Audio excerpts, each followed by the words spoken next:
Friends,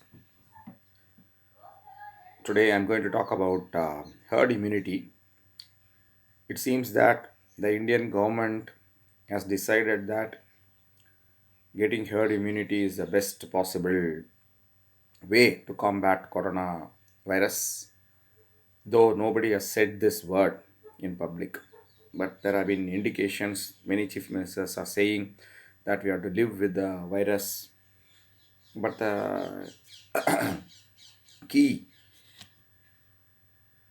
is from today onwards, May 12th onwards, the government is going to run passenger trains starting from Delhi initially to various state capitals, and special trains which are run for migrant laborers. Previously, they left one berth free for social distancing. Again, from yesterday onwards, they'll be running on full capacity. And previously, they were from source to end. Now they'll be stopping at three places also. Of course, the governments are planning to relax many of the severe restrictions during lockdowns. The norms for discharging the patients, positive patients, has been completely changed from yesterday. Previously, the positive patients have to test negative twice within 24 hours. Only then they can be discharged. Now, if they can be discharged after 4 days if they don't have any fever without any testing.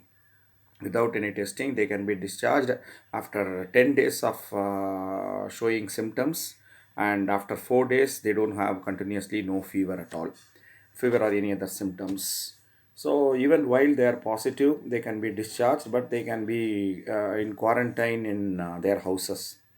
So probably that is due to lack of testing kits and also lack of space in the government hospitals, because many health workers themselves have been tested positive, and many hospitals have been closed also and quarantined. So maybe that may be the reason.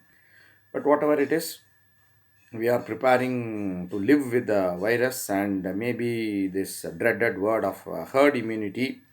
It is in the news, lot of newspapers and the social media, and in the TV also. Many people are discussing about it, but without understanding it. What exactly is herd immunity?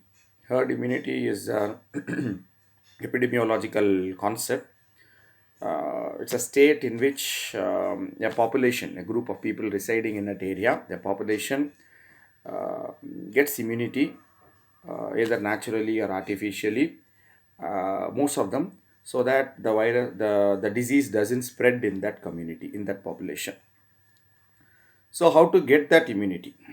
So that's a question. I said this case either naturally, you will get it because you are infected with it. Artificially, through vaccination, you can get that immunity. So these are the two ways you can get it. So this is through the herd immunity concept only we have fought diseases like measles, mumps, chickenpox, polio, because we have developed vaccines for that, and the vaccines are given to the given while after the child, immediately after the children are born, so they get immunity. If you take the case of, let's say, mumps, mumps is not a really a life-threatening disease like COVID-19. It has a basic reproduction rate of 10 to 12 people. That means if a person is infected, he will infect 10 to 12 people more.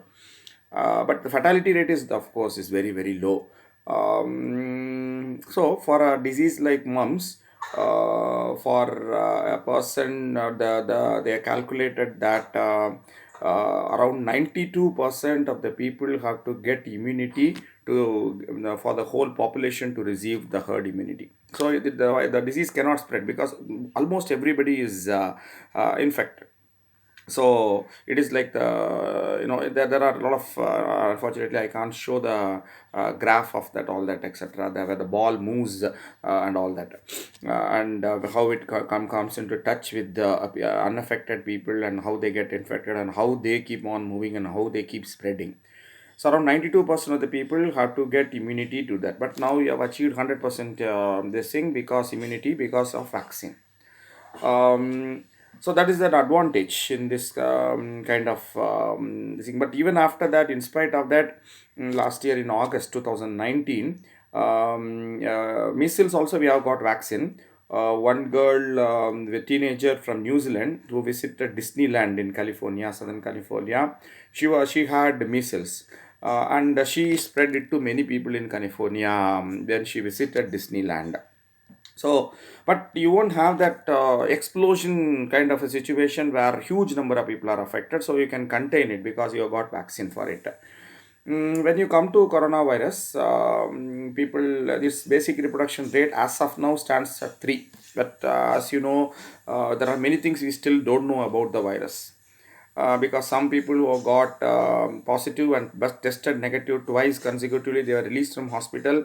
Many people in South Korea were tested positive again, and we hardly know anything about this particular virus. Initially, we thought that it will affect only the reproductive system, sorry, respiratory system, but now we know it affects the heart, it affects brain, and it affects intestines also. Previously, we thought that children may be affected, but not seriously. They may test positive, but not serious impact is not there. But in US, in New York, they found that many children have been affected with the Kawasaki disease. This thing, it affects a lot of inflammation on the arteries, which affects the cardiovascular system.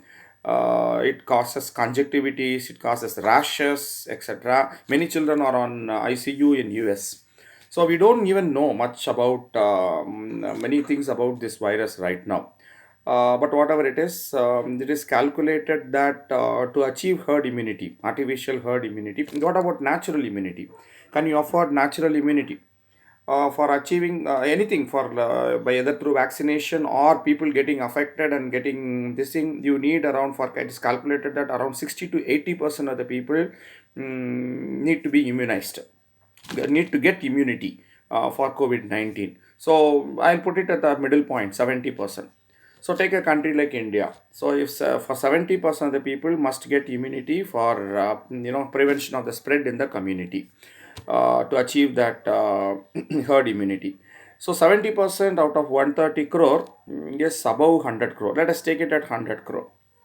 And as things stands now, in India, around 4.4% of the people have been admitted in ICU or needed oxygen therapy, including ventilator support. So roughly around 5%. So that means 5% of the people, 5 crore people need to be, have this. Right now, the amount of ICU beds what we have is around 1.35 lakh. But if around 5 crore people will be affected, where are we going to put them? And all of them require not only hospitalization but ICU support, ICU or ventilator support also. And as present, the fatality rate in India is 3.4%, though globally the rate is around 7%.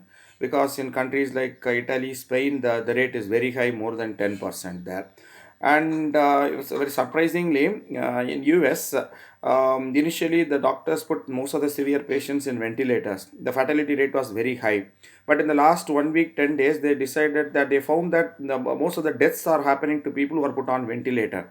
Now they are not putting people on ventilator, and therefore in the last 1 week the death rate has come down drastically from daily more than 2000 deaths to less than 1500 deaths. So we don't know, as I said, many things are happening. But assuming that right now the death rate in India is around 3.4%. So even at that case, but it is likely to increase when large number of people are infected, because it will overwhelm the health care system, and many people will be left to die. There won't be any beds in the hospital to even admit them, to even to provide them good food and other things. So it could be, I'm not putting even at globally it is 7%. Even if we put it at 5%, the death will be around 5 crores in India. A whole generation of people, old people, about 65, immunity compromised people will die. Are you ready to take that risk? I don't think so. Then other way to get herd immunity is through vaccination. I put a big video on vaccination 3 4 days back. Please refer to it. We don't know whether we'll get vaccine. I said more than 100 vaccines are right now being tested, but only 9 have entered the human trial stage. We don't know whether we may not get a vaccine at all. Nobody can guarantee you that, because, as I said, many diseases like AIDS and not even non-viral diseases also do not have a vaccine at all, because we are not able to find a vaccine. We have to hope that we have to find a vaccine. There is no other thing right now what we can do about it.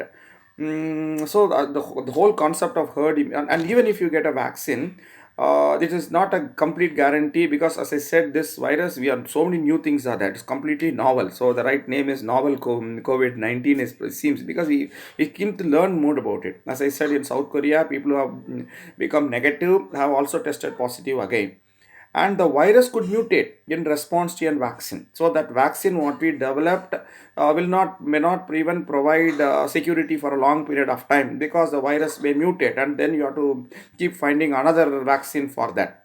And I've already said the practical problems of finding vaccines to be given for 700 crore people in the world, 7 billion people in the world. Who is going to foot the bill, and all the logistical problems of manufacturing and all those things around. So herd immunity by through vaccination is a few years away. So let us forget about it. But in the meantime, if you are trying through natural immunity, because you get infected and you won't get infected, there's no guarantee, because you may get infected again back. Because like common flu, I've given that example that day also. Common flu, you may be infected, but it doesn't give you lifelong immunity. After 3 months, you again may be infected by the same common flu. So nobody knows whether once infected, the person will get lifelong immunity for COVID-19 or not. Itself is a big question. So herd immunity concept is completely rubbish at the moment. Though, as I said, maybe with the politicians and many bureaucrats also who don't understand much about it, may blindly go, because helplessness, the lack of planning, that's the whole problem. So what is the present solution to it? I've already been always been talking about this model, a very low cost model. It has been done by Vietnam. Vietnam is not a small country. It is a population of around 10 crore. Tamil Nadu and Kerala combined, or Bihar. But it has a total, it just carries 1,000 kilometer border with China, and there are regular train services and bus services, and people can move also across the border. In spite of, and there are all a huge socio-economic connections with China, with a lot of it's part of the supply chain network, with a lot of factories supplying goods to China. But in spite of that, there are only 288 cases in Vietnam with absolutely no deaths. 288 cases only. It's not a rich country like Taiwan or South Korea, where it can keep on testing and all. It doesn't have money. It is an LDC, least developed country, much poorer than India. But they were able to achieve this because in January they took the precautionary method. That is the most important thing. They did all that in January and February. The first case was January 23rd, during the Let, that is a New Year, Chinese New Year period. But in January middle itself, the government has said it is a national epidemic, and given elaborate instructions to the states and provinces and the local authorities for containment of that. There is no big lockdown. The factories are always functioning, and but there are restrictions on movement. Social distancing are strictly followed. But there is transparency. That's the most important thing, which is not there in India at all. Again, Indian Express reported that in Delhi there's a huge mismatch between the death rate given by the individual hospitals and the final thing given by the government. I think it is true for all the states in India. So they are suppressing the number of infections and the number of deaths. This is what many people say this right now. So the lack of transparency is a big problem. There, the government was completely transparent. So they quarantined people who came from abroad. A strict social distancing norms. Schools were closed early, and they took all the precautions. They used the months of January and February to manufacture all the kits and medicines. Now they are exporting it to not to their neighbors, poorer neighbors like Cambodia and Laos. They are also exporting testing kits to US, Spain, and Italy. A poor country is doing that. They quarantined only the containment areas are only the areas where some cases have been detected, not the whole country. So they were ready for that. Then, and of course they created some nationalistic fervor that it is a kind of a foreign enemy, so we have to battle it. Of course, Vietnam is the only country which has defeated mighty colonial empires like France, and later the Diem is a legend. US, of course, Vietnam War, everybody knows about it, and later China also in a border skirmish. So they feel that okay, we have fought off the mighty people, mighty countries, and why can't we fought off this small virus? They created a collective consciousness among people that we have to follow whatever the government is saying to do that.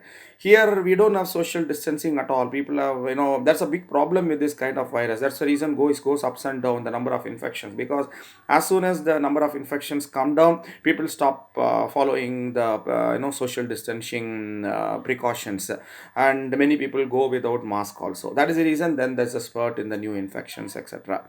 So of course, India has missed that initial bus. I have been talking about it. The government did not accept that there is a problem at all till March, when some opposition leaders said that there is a big problem in February. They mocked at them as usual, and so in the social media, the bucks did that, and now we are paying the price for that. But still, right now, of course, due to economic reasons, they are trying to restart the economy, and telling people that you have to live with it, without telling them what is the next step, what the government is planning, how to go about it.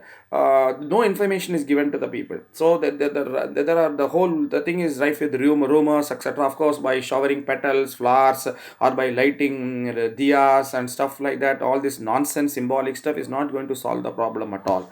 What are the steps you are going to take after 17th of May? So lockdown, yes, what good. It prevented, without lockdown, India would have probably got 5 times more cases by now.